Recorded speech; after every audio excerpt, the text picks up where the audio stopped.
nga po kanina ni Chairman Bobby Hernane na ang dahilan kung bakit daw pinadidemolish na itong lugar na to kasi nagkakaroon na rito ng pagguho.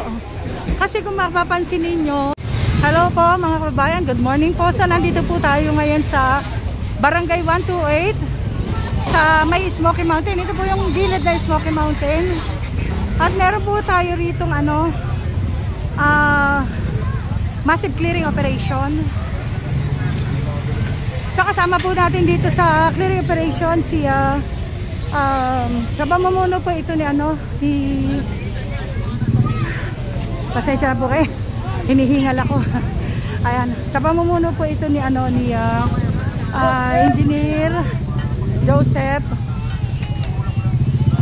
Engineer Joseph Donanon, ayan. Tsaka po kasama rin po natin si Engineer Nadonga. Kasama rin natin sila Sir. Hi, good morning kuya. Hi po. So ito po yung mga tindahan ng yung burautan, ito po yon. Bali demolition po rito. Ay, ito po yung Smoky Mountain, no? Kita nyo yung gilid yung gilid po na Smoky Mountain. Ayan, kitang kita.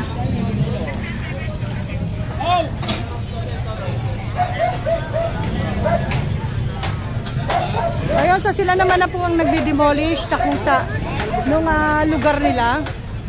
Kasi ito, sa totoo lang, delikado tong lugar na to, nagkakaroon ng pagguho. Kaya delikado, kaya po siguro talagang kailangan ng i-demolish kasi gumuguho yung pinaka lupa ng Smoky Mountain. Magiging delikado rin sa kanila pag nagkaroon ng pagguho.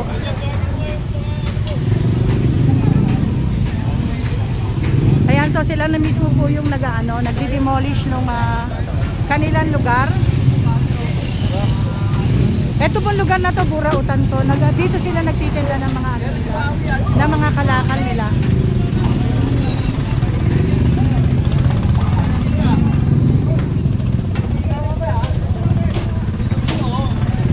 Hi sir. Good morning po.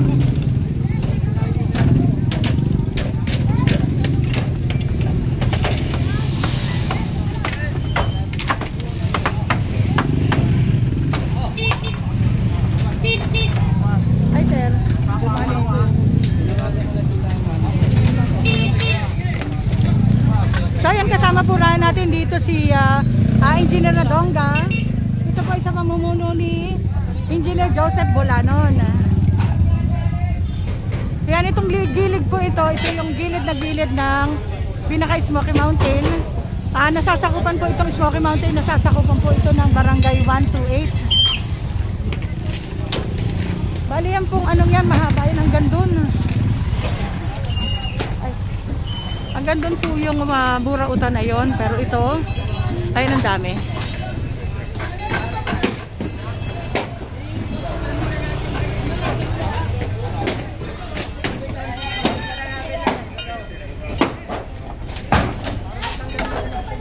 Ayan, malamang to marami na namang mga ipis.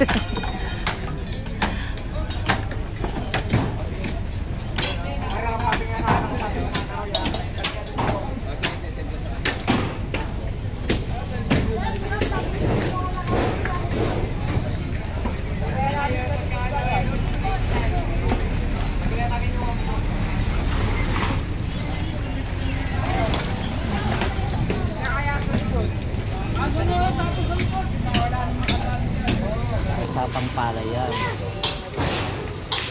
Siguro, alam mo na yan. Binigyan na ng pabahay tayo. Binigyan ng pabahay.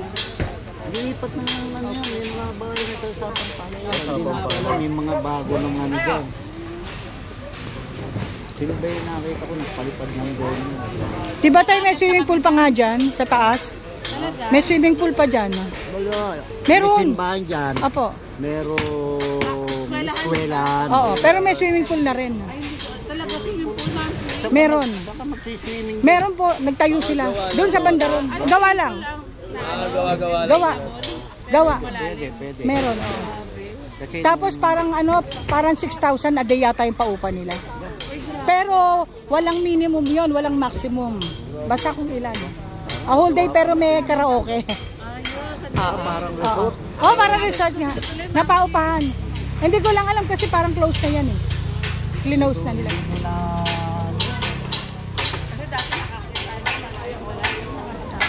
May mga junk sa Pulidon. Nag-opisina kasi dyan ng MMD. Na-maintain nila yan, wala na lahat ng ano dyan. Tapos yung pinaka parang laruan ng football. Diba ginawang ano nga yun sa towing. Opisina ng towing. Pag-ikot mo dun sa Marala. Paano yan sir? Mula rito hanggang doon sa dulong-dulo. Lahat ng ano ron, residente, tatanggalin na. Hindi natin alam mga sitwasyon dun. Pirma ng ano dun eh. Mm. Kung natatandaan, kung nakasama kayo, wala nung araw yan, nung nag-clearing tayo dyan. Nung pumapasok pa tayo doon kay Chairman Hernandez. Wala yan. Pero dumami na lang dumami tayo. Nagulat na ako.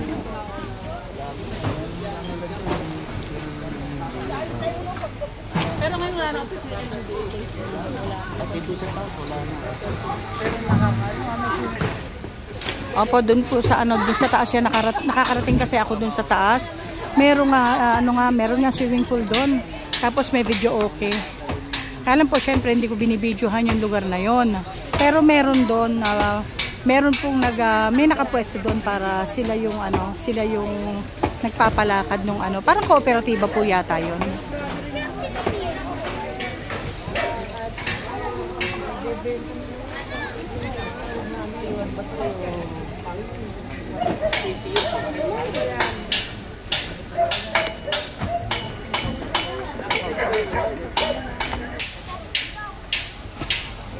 Yan, dito po sila na rin unti-unting nag-aalis nung pwesto. Sila na mismo nagde-demolish. Kasi at least yung mga po pwede pa nilang makuha, kinukuha pa nila katulad yan, lona na yan. Yung pwede pang pakinabangan, kinukuha pa nila. Para syempre magamit pa. Daming kalat. Dito po at ay marami ding ipis. Kala ko pa naman walang ipis na marami. Ayun, nagtatakbuhan ng ipis. Talaga naman.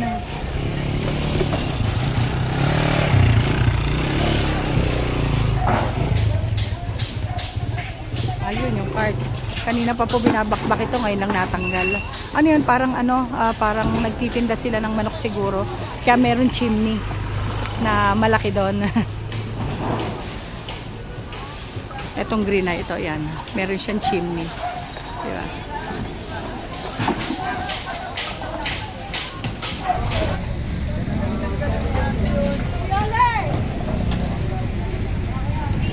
Dito po yung mga tinitinda rito, yung mga stuffed toy.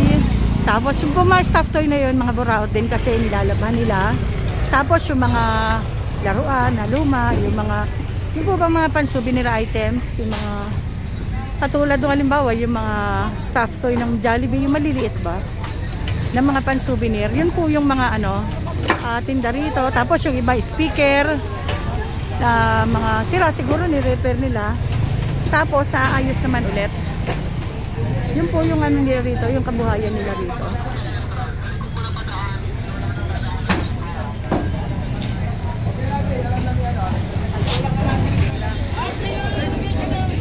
Ay, ito po lugar na to, ayan, mga bulok na yung mga kahoy. Yung mga gamit dito, ay bulok na talaga.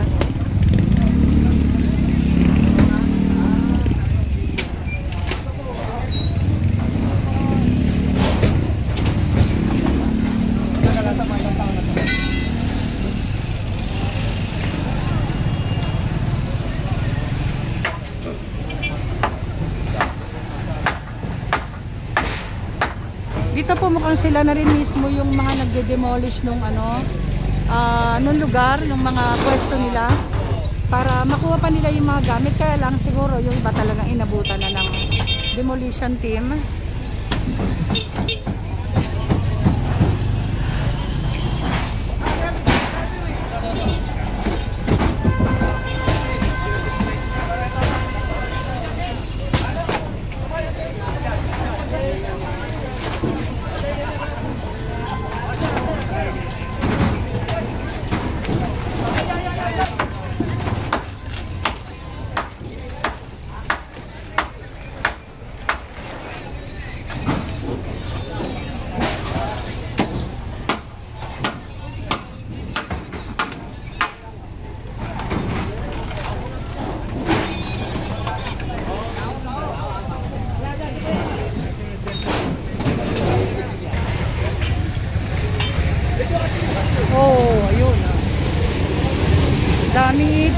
ba yan? Isang katutak.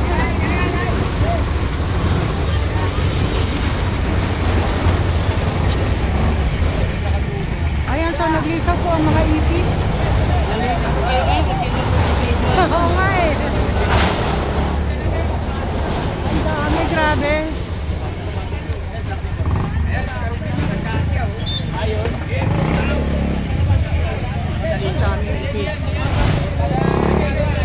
So, bali pati po ipis, nagkagulo na. Nagliliparan din. Sa dami, ayun. Talaga naman. Uy!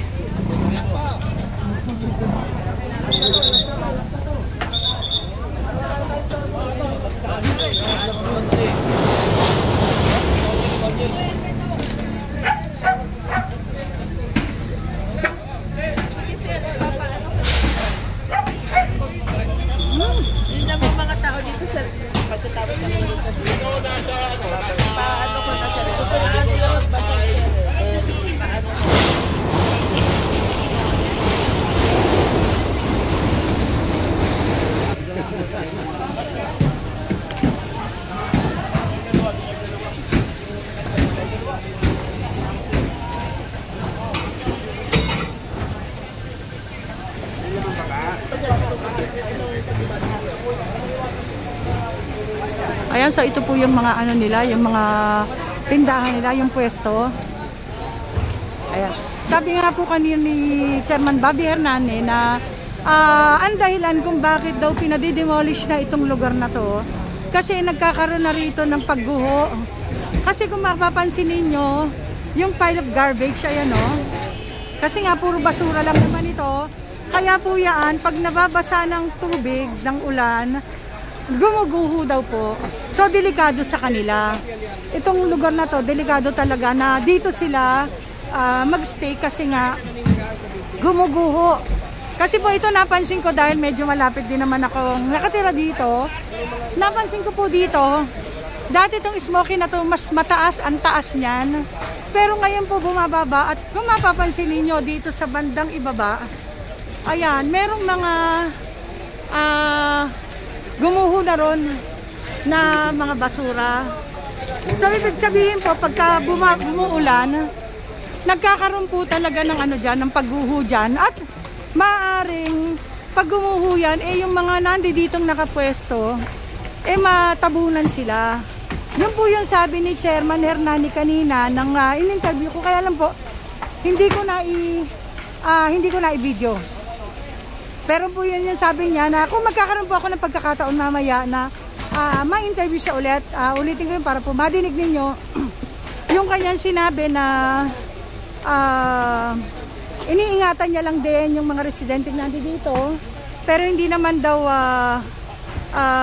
sila, yung mga tao dito, hindi naman sila nawala ng bahay kasi meron naman sila talagang bahay dito sa mga building. Ayan. Kasi po itong may mga pabahay po dito kasi. So yung mga may pwesto po dito sa lugar na to, meron silang mga bahay talaga kaya lang. Tapos binigyan sila ng NHA ng pagkakataon para magpwesto rito sa kahabaan na to at magkaroon ng hanap buhay. Kaya lang sa ngayon na napapansin ni Chairman talaga na medyo delikado dahil pag nagkaroon ng pagguho sila yung mabibiktima. Kaya nagdesisyon na sila na talagang i-demolish yung mga pwesto rito. Yun naman po sa pagmamalasakit din sa kanila ng barangay. Na wag silang mapahamak dun sa pwedeng mangyari dahil ilang beses na raw pong nangyari yung pagguho at every time na bumabagyo, ina-advise nila yung mga nandito kasi may mga natutulog daw po, ina-advise nila yung mga tao na umalis dyan, wag dyan matulog, magsiuwi sila sa bahay nila dahil delikado baka nga biglang magkaroon ng pagguho mula rito sa Smoky Mountain. Ayan po. So hanggang dito lang po. Maraming salamat po sa inyong panonood. And thanks for watching. Mag-ingat po tayong palagi. Bye-bye.